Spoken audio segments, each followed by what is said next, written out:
ಹಿಂದೆ ಆರುತ್ತಾ ಕಾಂಗ್ರೆಸ್ ಮನೆ ಮಹಾಜ್ವಾಲೆ ಡಿಕೆಶಿ ಬಾಕಿ ಉಳಿಸಿಕೊಂಡಿದ್ದೇಕೆ ಆ ಎರಡು ಖಾತೆಗಳನ್ನ ಹೈಕಮಾಂಡ್ ಮಟ್ಟದಲ್ಲಿ ಇದೀಗ ಮಾತುಕತೆ ನಡೀತಾ ಇದೆ.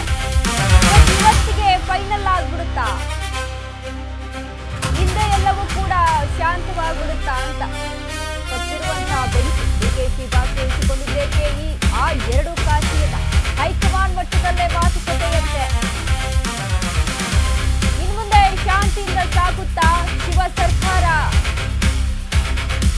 ಎಲ್ಲರ ಅಸಮಾಧಾನ ಶಮನ ಮಾಡಿದ್ರ ವರಿಷ್ಠರು? ಸಚಿವರ ಬೇಡಿಕೆಯಂತೆ ಖಾತೆ ಹಂಚಿಕೆ ಮಾಡಿದ್ರ ವರಿಷ್ಠರು? ನಾವು ಕೊಟ್ಟದ್ದನ್ನೇ ತಗೊಳ್ಳಿ ಎಂಬ ಸಂದೇಶ ಇದೆಯಾ?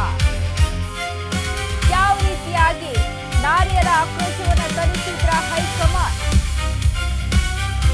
ಆ ಎರಡು ಖಾತೆ ಬಾಕಿ ಉಳಿಸಿಕೊಂಡಿದ್ದೇಕೆ ಡಿಕೆ ಶಿವಕುಮಾರ್? ಆ ಎರಡು ಪ್ರಬಲ ಖಾತೆಗಳ ಮಹಾ ರಹಸ್ಯವೇನು?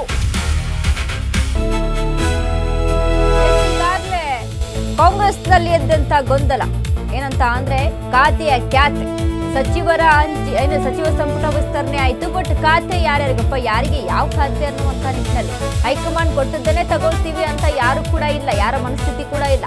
ನನಗೆ ಇಂಥದ್ದೇ ಖಾತೆ ಬೇಕು ಅಂತ ಪಟ್ಟಣ ಹಿಡಿದವರು ಕೂಡ ಉಂಟು.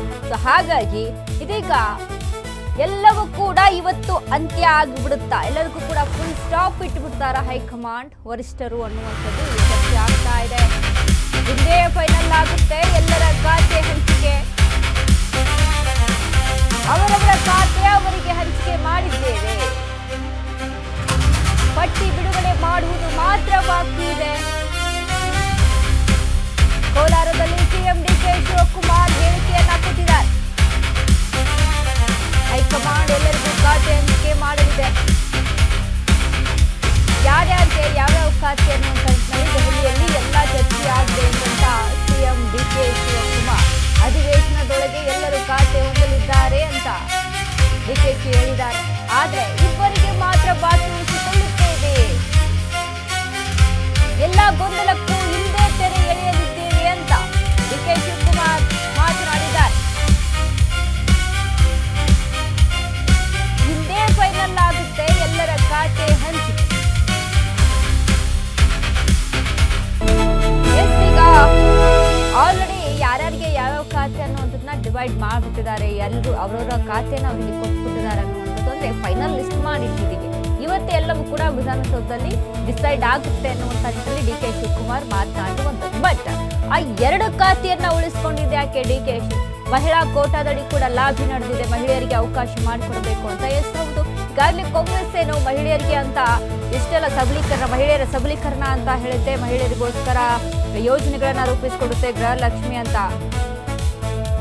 ಗೃಹಲಕ್ಷ್ಮಿ, ಗೃಹ ಜ್ಯೋತಿ, ಶಕ್ತಿ ಯೋಜನೆ ಇವೆಲ್ಲವನ್ನ ಕೂಡ ಮಹಿಳೆಯರಿಗೆ ಅಂತ. ಬಟ್ ಕ್ಯಾಬಿನೆಟ್ ಅವಕಾಶ ಅಂತ ಬಂದಾಗ ಯಾಕೆ ಈ ರೀತಿಯಾಗಿ ಧೋರಣೆ ಅನ್ನುವಂಥದ್ದು ಈಗ ಎದ್ದಿರುವಂತ ಪ್ರಶ್ನೆ. ಇದನ್ನೇ ವಿರೋಧ ಪಕ್ಷಗಳು ಕೂಡ ಕೇಳ್ತಾ ಇದ್ದಾವೆ. ಸೊ ಹಾಗಾಗಿ ಸಾಕಷ್ಟು ಇದೀಗ ಚರ್ಚೆ ನಡೀತಾ ಇರುವಂಥದ್ದು.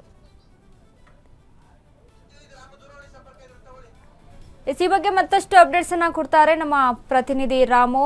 ರಾಮು, ಇದೀಗ ಡಿಕೆ ಶಿವಕುಮಾರ್ಗೆ ದೊಡ್ಡ ಸವಾಲಾದಂಥದ್ದು ಖಾತೆಯ ಖ್ಯಾತೆ, ಅದ್ರ ಜೊತೆಗೆ ಮಹಿಳಾ ಕೋಟಾದಡಿ ಕೂಡ ಯಾರಿಗೆ ಅವಕಾಶ ಅನ್ನುವಂಥ ಚರ್ಚೆ ಕೂಡ. ಹೀಗಾಗಿ ಎರಡು ಖಾತೆಯನ್ನ ಬಾಕಿ ಉಳಿಸ್ಕೊಂಡಿರುವಂಥದ್ದು. ಮತ್ತೊಂದು ಕಡೆ ಇವತ್ತೇ ಎಲ್ಲವೂ ಕೂಡ ಫೈನಲ್ ಆಗ್ಬಿಡುತ್ತೆ ಅಂತ ಹೇಳಿರುವಂಥ ಸ್ಟೇಟ್ಮೆಂಟು. ಏನೆಲ್ಲ ಅಪ್ಡೇಟ್ಸ್ ಇದೆ ರಾಮು? ಖಂಡಿತವಾಗ್ಲೂ ವನಿತಾ, ಏನು ನಿನ್ನೆ ಅಷ್ಟೇ ದೆಹಲಿಗೆ ಹಾರಿದಂತ ಮುಖ್ಯಮಂತ್ರಿಗಳು ಅಲ್ಲಿಂದ ಶುಭ ಸುದ್ದಿ ತರ್ತೀನಿ ಅನ್ನುವಂತ ನಿಟ್ಟಿನಲ್ಲಿ ದೆಹಲಿಗೆ ಹಾರಿದ್ರು. ಏನು ದೆಹಲಿಗೆ ಆಗಿದ್ರೆ ಆರುವಂತ ನಿಟ್ಟಿನಲ್ಲಿ ಇವತ್ತು ಕೋಲಾರ ಒಂದು ಪ್ರವಾಸ ಕೈಗೊಂಡಿರುವಂತದ್ದು. ವಿವಿಧ ಅಭಿವೃದ್ಧಿ ಕಾಮಗಾರಿಗಳಿಗೆ ಶಂಕುಸ್ಥಾಪನೆ ನೆರವೇರಿಸುವ ನಿಟ್ಟಿನಲ್ಲಿ ಕೋಲಾರಕ್ಕಾಗಿ ಆಗಮಿಸಿದಂತ ಮುಖ್ಯಮಂತ್ರಿಗಳು ಡಿಕೆ ಶಿವಕುಮಾರ್ ಒಂದು ವಿಭಿನ್ನವಾಗಿರುವಂತಹ ಹೇಳಿಕೆಗಳನ್ನ ನೀಡಿರುವಂತದ್ದು. ಬಹುತೇಕ ಏನು ಸಚಿವ ಸಂಪುಟದ ಒಂದು ಸಹೋದ್ಯೋಗಿಗಳಿಗೆ ಖಾತೆ ನೀಡುವಂತದ್ದು ಬಹುತೇಕ ಫೈನಲ್ ಆಗಿದೆ ಅನ್ನುವಂಥದ್ದು ನೆಪ ಮಾತ್ರಕ್ಕೆ ಹೇಳುವಂತದ್ದು ಹಂತದಲ್ಲಿ ಅನ್ನೋದಾದ್ರೆ ಇಲ್ಲಿ ತನಕ ಕಳೆದ 10 ದಿನಗಳು ಕಳೆದ್ರು ಕೂಡ ಪ್ರಮಾಣ ವಚನ ನಡೆಸಿ ಇಲ್ಲಿ ತನಕ ಖಾತೆಗಳ ಹಂಚಿಕೆಗೆ ಭಿನ್ನರಾಗ ಆಡಿರುವಂತದ್ದು. ಬಹುತೇಕ ಏನು ಇಬ್ಬರು ಮಹಿಳಾ ಸದಸ್ಯರು ಇರಬೇಕು ಈ ಒಂದು ಸಂಪುಟದಲ್ಲಿ ಅನ್ನುವಂಥ ನಿಟ್ಟಿನಲ್ಲಿ ಇಬ್ಬರಿಗೆ ಅವಕಾಶ ಇಬ್ಬರಿಗೆ ಕೊಡ್ತಿದ್ದಂಗೆ ಇಟ್ಕೊಂಡಿರ್ತೀವಿ, ತದನಂತರ ಎಲ್ರಿಗೂ ಒಂದು ಸಚಿವ ಸಂಪುಟದಲ್ಲಿ ಅವಕಾಶ ಮಾಡಿಕೊಡ್ತೀವಿ ಅನ್ನೋಂಥ ನಿಟ್ಟಿನಲ್ಲಿ ಒಂದು ಡಿ ಕೆ ಶಿವಕುಮಾರ್ ಮಾರ್ಮಿಕವಾಗಿ ನೋಡಿದಿರುವಂತದ್ದು. ಇನ್ನಾದ್ರೂ ಏನು ಸಚಿವ ಸಂಪುಟದ ಕಗ್ಗಂಟು ಮತ್ತೆ ಏನು ಸಹಪಾಠಿಗಳಿಗೆ ನೀಡಬೇಕಾಗಿರುವಂತ ಖಾತೆ ಕಗ್ಗಂಟು ಇನ್ನಾದ್ರೂ ಬಗೆಹರಿತಾ ಇಲ್ಲೋ ಅನ್ನೋಂಥದ್ದು ಕಾದ್ ಕಾದ್ ನೋಡ್ಬೇಕಾಗಿರುವಂತ ಒಂದು ವಿಚಾರ ಅನ್ನೋದಾದ್ರೆ, ಮತ್ತೊಂದು ಅಂಗಳದಲ್ಲಿ ಏನು ಇಷ್ಟೆಲ್ಲ ಲೋಬಿ ನಡೆಸಿದ್ರು ಕೂಡ ಯಾವುದೇ ಒಂದು ಫಲಪ್ರದವಾಗಿರುವಂತಹ ಒಂದು ವಿಚಾರ ಇಲ್ಲಿ ತನಕ ಗಮನಕ್ಕೆ ಬಂದಿರುವಂತದ್ದಿಲ್ಲ. ಒಟ್ಟಾರೆಯಾಗಿ ನಾ ಕೊಡೆ ನೀ ಬಿಡೆ ಅನ್ನುವಂತ ನಿಟ್ಟಿನಲ್ಲಿ ಸಚಿವರು ಪಡಬಾರದ ಕಷ್ಟಗಳು ಪಡ್ತಿದ್ರೆ ಒಂದು ಮುಖ್ಯಮಂತ್ರಿಗಳು ಈ ಒಂದು ಹೇಳಿಕೆಗಳನ್ನು ನೀಡಿಕೊಂಡು ಮುಂದೆ ನಡೆಸುವಂತ ಅಧಿವೇಶನದಲ್ಲಿ ಒಂದು ಖಾತೆ ಹಂಚಿಕೆ ನಡೆಸ್ತೀವಿ ಅನ್ನುವಂಥದ್ದು ಹೇಳಿ ಬರುವಂತದ್ದು. ಒಟ್ಟಾರೆಯಾಗಿ ನಾ ಕೊಡೆ ನೀ ಬಿಡೆ ಅನ್ನುವಂತ ನಿಟ್ಟಿನಲ್ಲಿ ಮುಖ್ಯಮಂತ್ರಿಗಳು ನಡೆಸ್ತಾ ಇದ್ದಾರೆ ಅಂತ ಸಾರ್ವಜನಿಕ ವಲಯದಲ್ಲಿ ಚರ್ಚೆಗೆ ಗ್ರಾಸವಾಗಿದೆ ಅಂತ ಹೇಳ್ಬೋದು. ವನಿತಾ, ಥ್ಯಾಂಕ್ ಯು ರಾಮು ಎಲ್ಲ ಅಪ್ಡೇಟ್ಸ್ಗೆ.